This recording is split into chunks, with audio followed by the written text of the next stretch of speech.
ओवैसी की पार्टी एक बार फिर जमकर हिंदू मुसलमान पॉलिटिक्स करने लगी है और इस बार शुरुआत उत्तर प्रदेश से हुई है। यूपी में ओवैसी की पार्टी के सबसे बड़े नेता ने एक ऐसे इलाके में खड़े होकर भड़काऊ बयान दिए जहां 78% मुसलमान हैं। ओवैसी के नेता के इस भड़काऊ बयान के बाद योगी की पुलिस एक्टिव हो गई है। शौकत अली पर एफआईआर हो चुका है, गिरफ्तारी भी हो सकती है। यह भी क्लियर है कि अगर शौकत अली को पुलिस गिरफ्तार करती है तो ओवैसी फिर मस्जिद लगाएंगे, लंबी लंबी तकरीर करेंगे और कहेंगे कि मुसलमानों को टारगेट किया जा रहा है। लेकिन सच क्या है? दरअसल यूपी के अलग अलग इलाकों में इस वक्त अलग अलग तरीके का प्रयोग हो रहा है। हिंदू और मुसलमान दोनों को इस एक्सपेरिमेंट को समझना है और सतर्क रहना है ताकि सेंटिमेंट और सिचुएशन दोनों कंट्रोल में रहे। कभी ये लोग कहते हैं तुम्हारे बच्चे ज्यादा हो, कभी ये लोग कहते हैं दो दो तीन तीन शादियां। यकीनन हम दो शादी करते हैं तो दोनों बीवी को समाज में इज्जत देते हैं। तुम एक शादी करते हो, तीन रखते हो, किसी को नहीं बताते हो। दुनिया गूंगी और बहरी नहीं है। अभी एक दीवाना बाकी है जो तुम्हारे जुल्म की दास्तान को अवाम में और दुनिया के सामने रखता आया और रखता रहेगा, और हम गलत को गलत कहेंगे। ओवैसी कहते हैं कि वो गलत को गलत कहेंगे, लेकिन यूपी में उनकी ही पार्टी के नेता की जुबान कितनी तेज चलती है, ओवैसी को वो नहीं दिखता। 832 साल हमने हुक्मरानी की है और तुम हमारे बादशाह के सामने अपने हाथ को पीछे बांध करके जी हुजूर कर रहे हैं।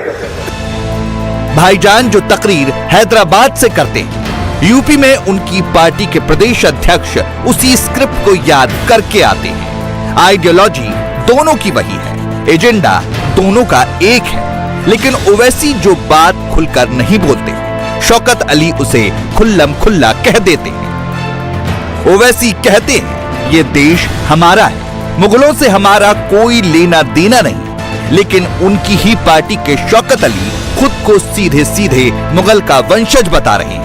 मुगलों की बात करते हैं। अरे भारत का मुसलमानों का मुगलों से कोई ताल्लुक नहीं है, याद रखो। हमारा ताल्लुक उन लोगों से है जो अहले दिल थे, सूफी थे, जिन्होंने इस्लाम को भारत को लाया। आप ले जाकर मुगलों से मिलाते हैं। अरे मुगलों से हमारा रिश्ता नहीं था। वो मुगल जितने बादशाह थे उनकी बीवियां कौन थी? किससे शादी की थी उन्होंने? तुम हमें धमकी दे रहे हो? तुम जैसे कीड़े मकोड़े 832 साल हमने हुक्मरानी की है और तुम हमारे बादशाह के सामने अपने हाथ को पीछे बांध करके जी हुजूर कर रहे थे। हमने तुम्हारी बहन को बल्कि हिंदुस्तान बनाया था। जोधाबाई कौन थी? हमने तो कभी भेदभाव नहीं किया ना। हमसे बड़ा सेकुलर कौन है? अरे अकबर ने शादी किया जोधाबाई से, तो जोधाबाई को बल्कि हिंदुस्तान बनाया। और इनको तकलीफ हो रही है। क्यों तकलीफ हो रही है भाई? सेकुलरिज्म के अलमबरदार तो हम है ना। हम तो अपने साथ साथ तुम्हारे लोगों को भी ऊपर ला रहे हैं। ओवैसी हिंदू बेटियों की बात करते हैं, एक दूसरे की तहजीब को समझने की बात करते हैं, लेकिन उनकी पार्टी के शौकत अली हिंदुओं की कितनी तहजीब समझते हैं, जरा वो सुनिए। अगर एक मुसलमान एक हिंदू बच्ची की तहजीब को देखेगा, समझेगा, एक हिंदू बेटी मुसलमान की तहजीब और मजहब को समझेगी, एक ईसाई एक मुसलमान की तहजीब को समझेगा, मुसलमान ईसाइयों की तहजीब को समझेगा, एक सिख हिंदू ईसाई और मुसलमान की तहजीब को समझेगा, ये मुल्क ताकतवर होगा। सब बोलते हैं मिलकर, अब कैसा मिलकर रहेंगे जब एक दूसरे को नहीं पहचानेंगे? मदरसा, मस्जिद, औकाफ, लिंचिंग, गोश्त, हिजाब किसके साथ होगा? किसके साथ? आपके साथ हो। अरे यहां की सबसे आसान रजा मुसलमान है। जब बीजेपी कमजोर होती है तो मुसलमानों के एक नए मुद्दे को लेकर के आ जाती है। कभी ये लोग कहते हैं तुम्हारे बच्चे ज्यादा हो, कभी ये लोग कहते हैं दो दो तीन तीन शादियां। यकीनन हम दो शादी करते हैं तो दोनों बीवी को समाज में इज्जत देते हैं। तुम एक शादी करते हो, तीन रखते हो, किसी को नहीं बताते हो, ना उसको इज्जत देते हो। लेकिन हम अगर दो करते हैं तो इज्जत से करते हैं, बीवी बनाते हैं। उन बच्चों का नाम भी राशन कार्ड में होता है, आधार कार्ड होता है। और तुम्हारे नाजायज करदा बच्चे क्या करते हैं? क्या करते हैं? यही जो हुआ है इसौली विधानसभा में नारे लगा करके मार करते। ओवैसी का फोकस इस वक्त सबसे ज्यादा यूपी पर है, इसलिए खुद ओवैसी और उनकी पार्टी के नेता यूपी के इश्यूज पर सबसे ज्यादा बोलते हैं। सारा खेल 20% वोट बैंक का है। यूपी में इस 20% मुसलमान वोटर्स के 4 बड़े दावेदार हैं। पहली समाजवादी पार्टी, दूसरी बीजेपी, तीसरी कांग्रेस और चौथी ओवैसी की पार्टी AIMIM। ओवैसी की पूरी कोशिश है कि वो समाजवादी पार्टी के सारे मुस्लिम वोट बैंक अपनी तरफ खींच ले। इसलिए वो बीजेपी पर सवाल उठाते हैं तो सो कॉल्ड सेक्युलर पार्टियों पर भी टारगेट करते हैं। सवाल सुल्तानपुर का हो, कासगंज का या फिर कहीं और का, ओवैसी हैदराबाद से उसमें मुस्लिम एंगल खोज लेते हैं और उसके बाद भड़काऊ वाला टेप ऑन हो जाता है। एक ही स्क्रिप्ट हैदराबाद से लेकर संभल तक सुनाई देती है। चुन चुन के मारूंगा, माने हम क्या कोई गाजर मूली है? नहीं, ये हो रहा है, ये हो रहा है। एक खड़ा होकर के साधु कह रहा है कि इनको काट काट के फेंक देंगे।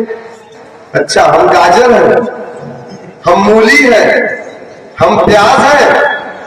साधु साहब अकेले में अगर शक्ल आप देख लेंगे गुस्से वाली मुसलमानों की ना, तो संडाल और पेशाब दोनों कर डालेंगे। AIMIM के प्रदेश अध्यक्ष शौकत अली यूपी के जिस संभल में खड़े होकर भड़काऊ बयानबाजी कर रहे थे, उसके पीछे भी वहां मुस्लिम वोटों का समीकरण है। संभल जिले में करीब 45% मुसलमान आबादी है। संभल तहसील की बात करें तो वहां पर 78% मुसलमान वोटर हैं। इस वक्त इस सीट से समाजवादी पार्टी के शफीकुर रहमान बर्क सांसद हैं।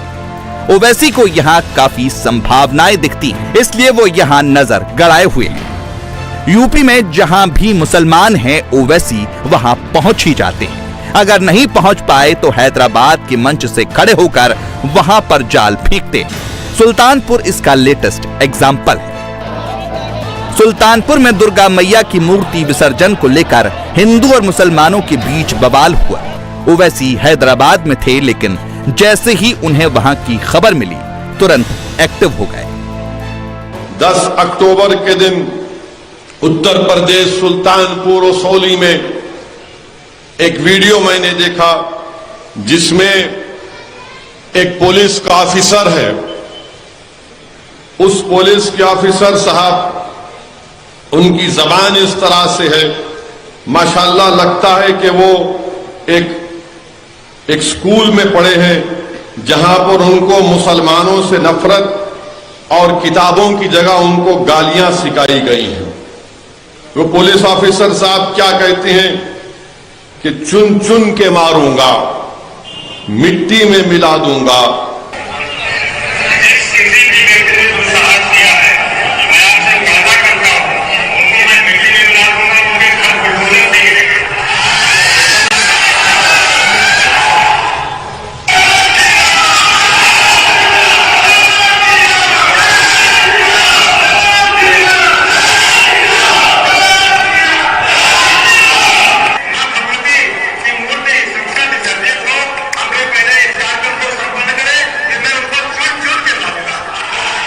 चुन चुन के मारूंगा, माने हम क्या कोई गाजर मूली है? नहीं, ये हो रहा है, ये हो रहा है। इस पर भारत के प्रधानमंत्री कुछ नहीं बोलेंगे, उत्तर प्रदेश के मुख्यमंत्री कुछ नहीं बोलेंगे। चुन चुन कर मारूंगा।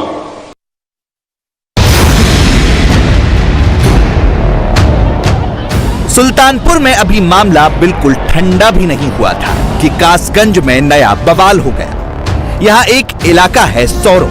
जहां बाइक से पानी के छींटे पड़ने की वजह से शास्त्री जी और शहजाद के बीच झगड़ा हुआ और मामला इतना बढ़ गया कि दोनों समुदाय के बीच तनाव पैदा हो गया। कासगंज में 14 अक्टूबर सुबह 9 बजे के बाद उस वक्त तनाव हो गया जब दो समुदाय के लोग आमने सामने हो गए। दरअसल विवाद का कारण ये एक छोटा सा गड्ढा है जिसमें पानी भरा हुआ है और इस छोटे से गड्ढे के चलते विवाद इतना बड़ा कि मार्केट तक बंद हो गई और मुकदमे भी दर्ज कर लिए गए। दरअसल जो पीड़ित पक्ष है उसका कहना है, जो प्रशांत शास्त्री, उनका कहना है कि वो अपनी मोटरसाइकिल से बटुकनाथ जी के मंदिर पर जा रहे थे और ठीक इस जगह सद्दाम अपनी मोटरसाइकिल पर बैठा हुआ था, लेकिन रास्ता क्योंकि सकरा है तो लिहाजा वो इधर से निकलने लगे। तो जैसे ही उनकी मोटरसाइकिल का पहिया इस गड्ढे में गया तो इस गड्ढे में भरे पानी की छींटे सद्दाम के ऊपर आ गिरी, जिसके बाद वो गुस्सा होकर प्रशांत शास्त्री जो पीड़ित हैं इस पूरे मामले में, उनका कहना है कि उन्होंने उसे अपशब्द कहे, जाति सूचक शब्दों का इस्तेमाल किया और गाली गलौज की। कथावाचक प्रशांत कृष्ण शास्त्री का आरोप है कि उन्हें गाली दी गई, उन पर जानलेवा हमला हुआ। करीब 20 लोगों ने उन्हें घेर कर पीटा। शहजाद और उसके साथियों के पास लाठी डंडे थे। मुस्लिम समुदाय के लोगों का कहना है कि उनकी दुकानों में तोड़फोड़ की गई। ये तो मैं इस नगर का प्रतिष्ठित व्यक्ति हूँ, पूरा नगर मुझसे प्रेम करता है। नगर का यही कहना था जो अपराधी हैं उनको आप पकड़ कर लाइए। पुलिस प्रशासन का थोड़ा ने ढीला रहा, वैसे ठीक है, तो वो गए भी और उनको पकड़कर नहीं लाए। उन्होंने ये कहा आज ये गुरुजी हैं, इन्होंने आज तक चींटी नहीं मारी, इनको मारा है, कल तो हमारी ग्राम देवी है, हमारी बहन बेटी नवदुर्गा होती है, जाते हैं हम तो उनके साथ भी ये घटना घट सकती है। तो लोग शांत थे। उसके बाद वो मेरे भाई को ही पकड़ ले गए, यानी हम ही पिटे। हाँ, वो आए और मेरे भाई को ले गए। चलो पकड़ के ले जाते, आप चौकी में भीतर बैठा लेते, उन्होंने भीतर जेल में बैठा लिया। हम कैदी तो नहीं है। उनको ना पकड़कर हमारे भाई को पकड़ा, जिससे जनता में रोष हुआ और जनता का कोई चेहरा नहीं होता है साहब, और ये उपद्रव हो गया। कासगंज में भी करीब 15% मुसलमान आबादी है।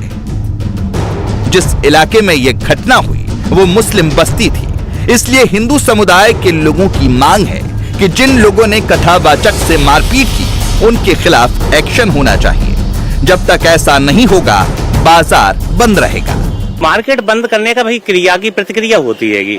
जब कोई व्यक्ति नॉर्मल वे में जा रहा है, मंदिर जा रहा है, उसका एक समाज के लोग उस पर आक्रमण करते हैं, 20-25 लोग उस पर को मारते हैं, पीटते हैं, कूटते हैं, मतलब एक सांप्रदायिक मैटर है। उन लोगों ने सांप्रदायिक दिया तो फिर भाई उसके लिए फिर पब्लिक को तो कोई रोक नहीं सकता।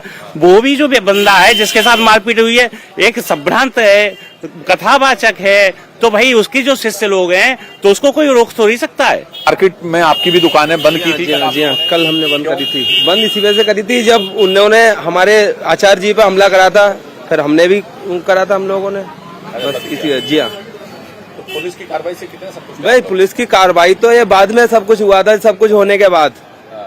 ये तो पहले ही आना चाहिए था उन्हें जी। वहाँ पे जब इतना हमला हो गया था, सब कुछ मारपीट हो गई थी उसके बाद में, और अभी तक गिरफ्तार नहीं हो पाए हैं वो लोग।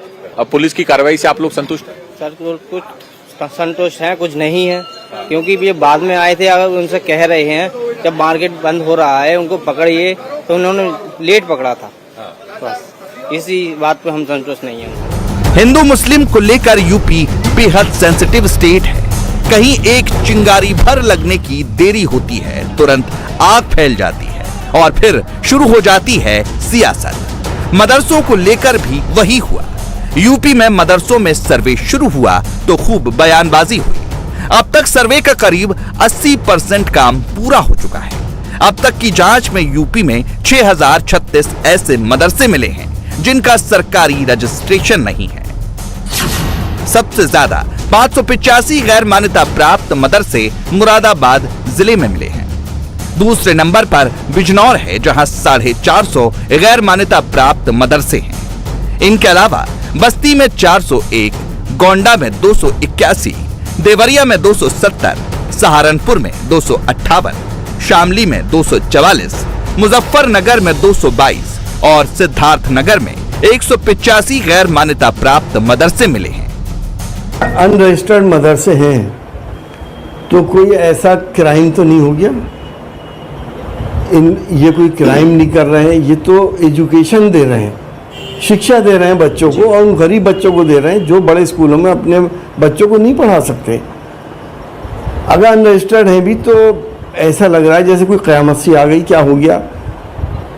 मैं तो ये कह रहा हूँ कि इन मदरसों को फैसिलिटेट करे सरकार और इनको रजिस्ट्रेशन दे और इनकी मदद करे ताकि ये गरीब बच्चों की तालीम को आगे बढ़ा सके। समाजवादी पार्टी के नेता एस.टी. हसन कह रहे हैं कि गैर मान्यता प्राप्त मदरसे मिलना गैर कानूनी नहीं है। बात बिल्कुल सही है, लेकिन सवाल यह है कि बिना मान्यता के जो मदरसे चल रहे हैं वहां इंतजाम कैसे है, वो जानना जरूरी है। उत्तर प्रदेश सरकार उत्तर प्रदेश में गैर मान्यता प्राप्त मदरसों का सर्वे कर रही है और इस सर्वे का काम अभी पूरा नहीं हुआ है, लेकिन जो सूत्रों के मुताबिक जानकारी मिली है इंडिया टीवी को, उसके मुताबिक हजारों की संख्या में उत्तर प्रदेश में गैर मान्यता प्राप्त सर्वे हैं और जो मदरसे मौजूद हैं वो मदरसे निश्चित तौर पर परेशान करने वाले हैं। हम इस समय लखनऊ में मदरसा गुलशन रसूल में मौजूद हैं और मदरसा खुलने का समय है, लेकिन दोपहर का वक्त हो जाने के बावजूद आप देखिए कि मदरसे में फिलहाल बच्चे नहीं हैं, यानी कि यहाँ पे भी सर्वे का काम पूरा किया गया है, लेकिन इस मदरसे में भी जो चीज़ें होनी चाहिए थी मदरसे की पढ़ाई के अनुकूल वो फिलहाल नज़र नहीं आ रही हैं। एक छोटा सा देखिए यहाँ पर कमरा बना हुआ है, ये कमरा किस चीज़ का है फिलहाल समझ में नहीं आ रहा है क्योंकि यहाँ पर ताला लगा हुआ है। इस तरीके की टीन शेड यहाँ पर डाली गई हैं और टीन शेड के तहत ये व्यवस्था की गई है कि बच्चे यहाँ पर आएँ और पढ़ाई लिखाई करें। लेकिन बच्चों के यहाँ पर अगर बात किया जाए बैठने का, तो फिलहाल बैठने का कोई भी इंतज़ाम मौजूद नहीं है। ऐसे में बच्चे पढ़ेंगे कैसे, ये समझा सकता है। बमुश्किल छोटी सी यहाँ पर 1 2 3 4 5 पंखे लगे हुए हैं और इन्हीं पंखों के जरिए बच्चे पढ़ते होंगे यहाँ पर। हालांकि लाइट है यहाँ पर, काम कर रही नहीं है, इसके बारे में जानकारी नहीं मिल पा रही है। मदरसे में सर्वे को लेकर योगी सरकार पर तमाम सवाल उठाए गए। कहा गया कि ये मुसलमानों को परेशान करने की कोशिश की जा रही है। ओवैसी ने पूछा कि संघ के स्कूलों का सर्वे क्यों नहीं होता, लेकिन मदरसे में बच्चों को क्या सुविधा दी जा रही है उसकी सच्चाई जानना भी जरूरी है। जैसी तस्वीर आपने अभी देखी, उसे सुधारने के लिए, मदरसों को मॉडर्न बनाने के लिए सरकार कोशिश कर रही है। कुछ लोग सिर्फ सियासी फायदे के लिए इसे मुद्दा बनाते हैं। अच्छी बात यह है कि ज्यादातर मुसलमानों को भी इसे लेकर अब कोई ऐतराज नहीं है। इंडिया टीवी हर वक्त हर जगह डाउनलोड करने के लिए सर्च करें India TV news Google play store या ऐप स्टोर पर।